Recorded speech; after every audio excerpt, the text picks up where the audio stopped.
और आगे बढ़ते हैं, बाढ़ की आफत की बात कर लेते हैं। कोरोना संकट के बीच एक और आफत सामने आ गई है। महाराष्ट्र में नासिक में भीषण बाढ़ आ चुकी है। गोदावरी नदी का पानी शहर में घुस गया है। ये देखिए तस्वीरें आपके सामने, जिससे सैकड़ों घर जो है लबालब भरे हुए हैं पानी से। सैलाब आ गया है सड़कों पर। गोदावरी के पानी में शहर का हनुमान मंदिर डूब चुका है, जिसकी तस्वीरें आप देख भी रहे हैं। यह हनुमान मंदिर है जो डूब चुका है। गाड़ियां डूब चुकी हैं, घर डूब चुके हैं, जलमग्न हो चुके हैं।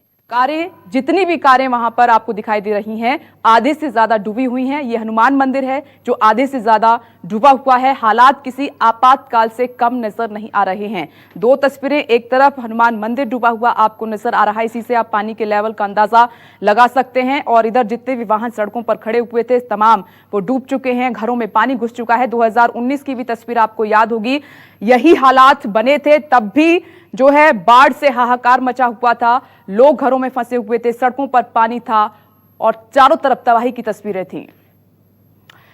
मेरे सहयोगी विनोद जगदाले लाइव जुड़ गए हैं इस खबर पर। विनोद, 2019 की वो तस्वीर हमें याद है और ये 2020 की तस्वीर एक जैसी नजर आती है। चारों तरफ पानी पानी और हाहाकार, लोगों की जिंदगी तो मुसीबत में है पूरी तरह से।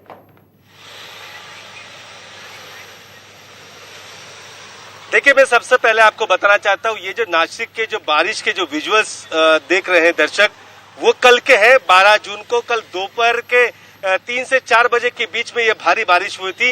महज 45 मिनट तक ये बारिश हुई और पूरा ये नासिक का जो निचला इलाका है ये पूरी तरीके से पानी में डूब गया। और यहाँ पर मैं बात करना चाहता हूँ कि यहाँ पर एक बात साफ है कि ये सिर्फ ट्रेलर है, बारिश का अभी पिक्चर बाकी है, क्योंकि बारिश अभी शुरू हो रही है। और इतने में ही, महज एक ट्रेलर में ही 45 मिनट बारिश में नासिक का निचला इलाका पूरा डूब गया। इसकी मुख्य वजह है कि वहां पर नालों की सफाई ठीक तरीके से नहीं की गई।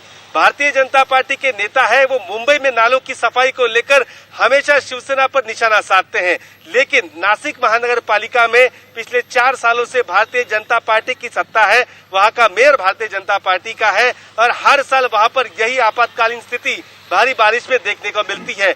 लेकिन उधर फिलहाल भारतीय जनता पार्टी के नेता चुप बैठे हैं, वो कुछ नहीं बात कर रहे हैं।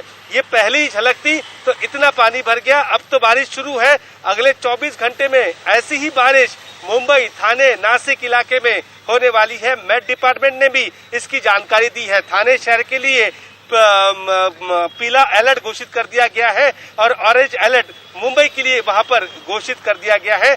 तो अब कोरोना की मार के बाद भारी बारिश की चेतावनी भी कई मुंबई वासियों की चिंता बढ़ा रही है। जी विनोद, आपने बड़ी बात यहाँ पर कही है, आप मेरे साथ बने रहिए। विनोद का ये कहना है कि ये तो अभी मात्र शुरुआत है, ट्रेलर है। आप सोचिए कि जब पूरी तरीके से बारिश होगी, अपने पूरे रंग में आएगी, तो फिर हालात यहाँ पर क्या होंगे। मानसून के आज मुंबई में पूरी तरह से अपना रंग दिखाने की उम्मीद है। लंबे इंतजार के बाद दक्षिण पश्चिम मानसून ने गोवा और महाराष्ट्र में दस्तक दे दी है। अगले 48 घंटे बहुत भारी होने वाले हैं। इसके तेजी से और आगे बढ़ने की उम्मीद है। मौसम विभाग ने अगले 48 घंटे में दक्षिण एवं तटीय महाराष्ट्र के कुछ हिस्सों में भारी बारिश की आशंका जताई है, पूर्व अनुमान लगाया है। मौसम विभाग का यह अनुमान है कि आज और कल मुंबई में भारी बरसात लोगों के लिए मुसीबत खड़ी कर सकती है। और मेरे सहयोगी विनोद जगदाले भी इस बात के संकेत दे रहे हैं। विनोद, आपने ठीक कहा कि ट्रेलर में ये हाल है, तो जब बारिश तेजी के साथ होगी और जब पूरे अपने रंग रूप में होगी तो हालात क्या होंगे फिर।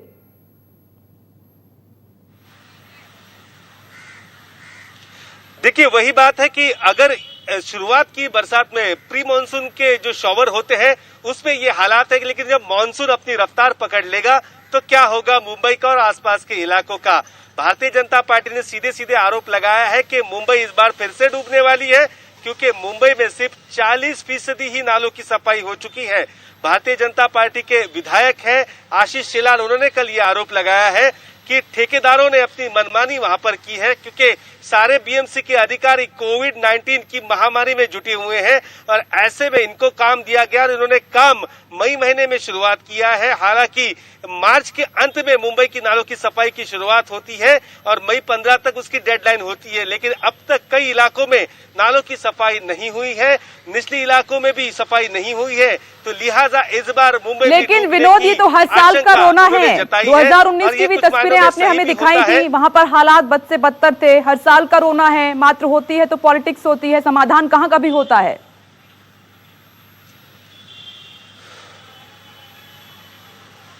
देखिए समाधान नहीं हो पाता, क्योंकि कहीं ना कहीं ये बात तो देखी गई है, ये जो नालों की सफाई करने वाले ठेकेदार होते हैं और जो अधिकारी होते हैं, उनका एक नेक्सस हमेशा काम करता है। कई जगहों पर बिना साफ सफाई किए ही बिल पास कर दिया जाता है। कुछ इलाकों में बस नॉर्मल तरीके से नालों की सफाई की जाती है और बताया जाता है कि बहुत ज्यादा काम हुआ है, बहुत ज्यादा वहां से नालों की सफाई में से काम हुआ है, लेकिन ऐसा होता नहीं है। बस काम दिखाने के लिए होता है और ये बिल लेने के लिए सारे कॉन्ट्रैक्टर आगे बढ़ जाते हैं। ऐसे में नुकसान आम आदमी को उठाना पड़ सकता है। आपको याद ही होगा 3 साल पहले मेन होल का ढक्कन खुला होने से मुंबई में एक जाने माने डॉक्टर की मौत हो गई थी। डॉक्टर उसमें गिर गया था, फिर भी वहां पर अब तक कोई सुधार दिखने को नहीं मिल रहे हैं। अब एक खाली 2 घंटे की भारी बारिश में मुंबई में मुसीबत पैदा हो सकती है। जी। और पिछले साल मेनहोल में एक बच्चा भी गिर गया था। विनोद, बहुत बहुत शुक्रिया आप हमारे साथ जुड़े ये तस्वीरें दिखाने के लिए। तो आप देख रहे हैं कि ये प्री मानसून बारिश है जिसने हालात इतने खराब कर दिए हैं, और जब तेजी के साथ बारिश होगी तब हालात क्या होंगे। तो ऐसे में अभी भी वक्त है, सरकार को चेतना होगा, वहां पर समाधान करना होगा। तो चंद घंटों में मानसून मुंबई में दस्तक देने वाला है, लेकिन रास्तों पर गड्ढों को अभी तक भरा नहीं जा सका है। ठाणे शहर से देखिए हमारी ग्राउंड रिपोर्ट।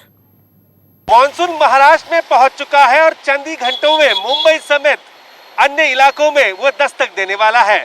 इस समय हम मुंबई से सटे ठाणे शहर में मौजूद हैं और बरसात से पहले सड़क का हाल मैं आपको दिखाना चाहता हूं। ये देखिए, ये घोड़बंदर रोड की सड़क है और ये छोटा पुल आगे जाकर घोड़बंदर रोड को मिल जाता है। वहां पर रास्ते की स्थिति देखिए, रास्ता किस प्रकार से खराब है। गड्ढे ही गड्ढे यहाँ पर नजर आ रहे हैं, कोई सुध लेने वाला नहीं है। साइड में देख सकते हैं कि पेवर ब्लॉक भी बिठाने की कोशिश की थी, लेकिन वो भी उखड़ चुके हैं। ये देखिए कैसे गाड़ियां आगे दौड़ रही है, स्पीड कम करना पड़ रहा है। ऐसे ही हालत कई सड़कों की नजर आ रही है। इसके अलावा ये देखिए, यहाँ पर भी देखिए कैसे ये इलेक्ट्रिकल की केबल भी बाहर पड़े हुए हैं।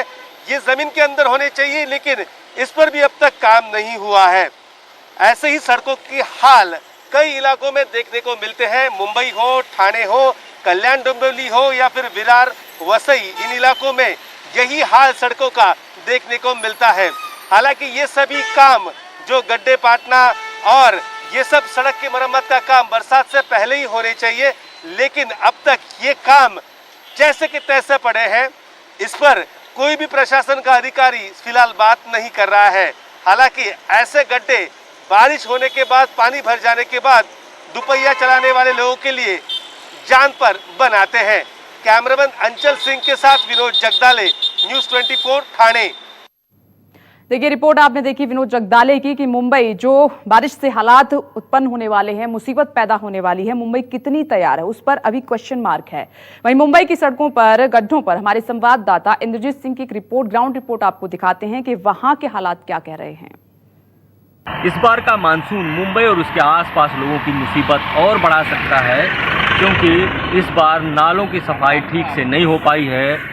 जानकार कहते हैं कि 50% भी नालों की सफाई ठीक से नहीं हो पाई है। इसके अलावा अगर दूसरी बात करें तो पेड़ों की जो छटनी की जाती थी मानसून के मौसम में, वो भी नहीं हो पाई है। तो मुंबई और उसके आसपास पेड़ गिरने की घटनाएं ज़्यादा आ सकती हैं सामने। इतना ही नहीं, जर्जर इमारतों से लोगों को मानसून के समय में मुंबई में खाली कराया जाता है, मुंबई के आसपास खाली कराया जाता है। लेकिन इस बार नोटिस तो दी गई है, लेकिन जो जर्जर इमारतों से लोगों को खाली नहीं कराया गया है। तो कई सारी मुसीबतें हैं मुंबई के सामने। दूसरी सबसे बड़ी मुसीबत ये है कि इस समय जो कचरे की सफाई है वो ठीक से नहीं हो पा रही है। तो कहीं ना कहीं अगर मानसून में मानसूनी बीमारियां आती हैं तो लोगों को दिक्कतें हो सकती हैं, क्योंकि जो मुंबई और उसके आसपास के जो शहर हैं वो कोरोना के प्रभाव में हैं और बहुत सारा कोरोना का वहाँ पे संक्रमण है। और ऐसे में अगर बरसाती बीमारियां आती हैं तो लोगों के इलाज के लिए भी दिक्कत आ सकती हैं और लोगों की दिक्कतें और बढ़ सकती हैं। तो कहीं ना कहीं ये मानसून मुंबई और उसके आसपास के लोगों के लिए मुसीबत लेकर आया है। कैमरामैन राजेंद्र के साथ इंद्रजीत सिंह, न्यूज़ 24 कल्याण। 2 जगह से तस्वीरें आपने देखी, हालात बहुत खराब हैं और कुल मिलाकर सवाल ये है कि अभी भी शासन प्रशासन चुनौतियों से निपटने के लिए तैयार नहीं है।